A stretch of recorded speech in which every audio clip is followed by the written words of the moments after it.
AC fridge training वाला में आपका हार्दिक स्वागत है। हमारे लड़कों को फ्री में फ्रिज एसी की ट्रेनिंग दी जाती है।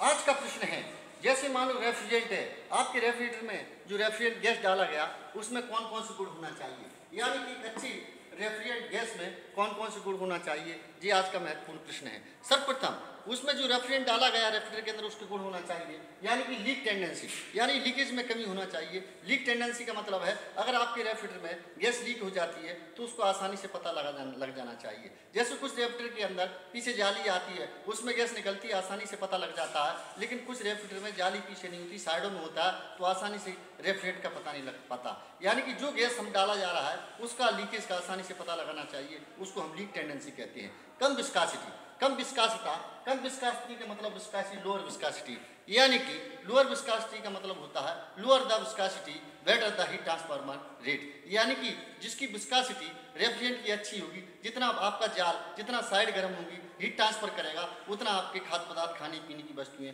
अधिक ठंडा होंगी, यानी कि उसके अंदर कम विस्कासिता का गुण होना चाहिए। कम विस्कासिटी का मतलब है तेल के गाढ़ेपन से, रेफ्रिजरेंट के गाढ़ेपन से। ब्लॉक पिस्टन पर जितने समय तक आपका ऑयल रहेगा, रेफ्रिजरेंट रहेगा, जितना तीव्र गति से बहेगा, हल्केपन से उसमें गाढ़ापन होगा, उतना ही आपका रेफ्रिजरेटर अच्छा काम करेगा। यानी कि लुब्रिकेशन ऑयल के साथ क्रिया नहीं होना चाहिए, यानी कि जो रेफ्रिजरेंट डाला है उसकी गैस के साथ किसी प्रकार की कोई क्रिया एक्शन नहीं होना चाहिए, यानी no any action with lubricants oil. Oil के साथ गैस की क्रिया हो जाती है तो आपका रेफ्रिजरेटर चौक हो जाता है। इस प्रकार का रेफ्रिजरेंट होना चाहिए तो उसमें चौकिंग की समस्या नहीं आनी चाहिए। इसके अलावा चौथा पॉइंट है सस्ता, यानी कि प्योरिटी सस्ता होना चाहिए। हम जिस मार्केट से रेफ्रिजरेटर को खरीदते हैं उसमें रेफ्रिजरेंट गैस डाला गया वो हमेशा सस्ता होना चाहिए। इसके अलावा उपलब्धता, यानी कि एबिलिटी, जो गैस को रेफ्रिजरेंट को डाला गया उसको मार्केट में आसानी से उपलब्ध होना चाहिए। अगर जो रेफ्रिजरेंट है हमने रेफ्रिजरेटर ले लिया, उसमें रेफ्रिजरेंट दूसरे टाइप का है,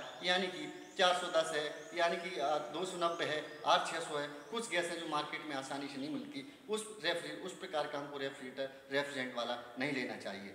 इसके अलावा इसमें होती है अज्वलनशीलता, यानी कि नॉन फ्लेमेबल होना चाहिए। आपका जो रेफ्रिजरेटर में जो रेफ्रिजरेंट डाला गया है वो हमेशा आग नहीं पकड़ना चाहिए, वो हमेशा नॉन फ्लेमेबल होना चाहिए। इसके अलावा नॉन टॉक्सिंग की व्यवस्था भी होना चाहिए, किसी प्रकार का नॉन टॉक्सिंग मतलब हानिकारक नहीं होना चाहिए। इसके अलावा नॉन एक्सप्लोसिव का मतलब है किसी प्रकार का कोई विस्फोट नहीं होना चाहिए। विस्फोट जैसे हो गया तो हमको परेशानी आ सकती है। इसके खाद्य पदार्थों में किसी प्रकार का कोई प्रभाव नहीं है, यानी कि हम रेफ्रिजरेटर के अंदर जो भी खाद्य पदार्थ रखते हैं उनको खाने पीने से हमको किसी प्रकार का नुकसान नहीं होना चाहिए। जैसे किसी प्रकार से आइस बॉक्स लीकेज हो गया, चाकू छुरी मार दिया, हम उस खाद्य पदार्थ बहुत कीमती रहते हैं, उनको खाने के लिए हमारा मन चाहता है, अगर हम गैस लीकेज होने के बाद भी हम खा लेते हैं तो उस रेफ्रिजरेंट का किसी प्रकार का कोई खाद्य पदार्थ पर प्रभाव नहीं होना चाहिए। नॉन कैरोसिविटी, यानी कि नॉन कोरोसिविटी का मतलब होता है जो रेफ्रिजरेंट डाला गया है उस रेफ्रिजरेंट के कारण हमारे रेफ्रिजरेटर के अंदर जंग नहीं लगनी चाहिए, जंग प्रतिरोधी शीट होना चाहिए। रेफ्रिजरेंट के कारण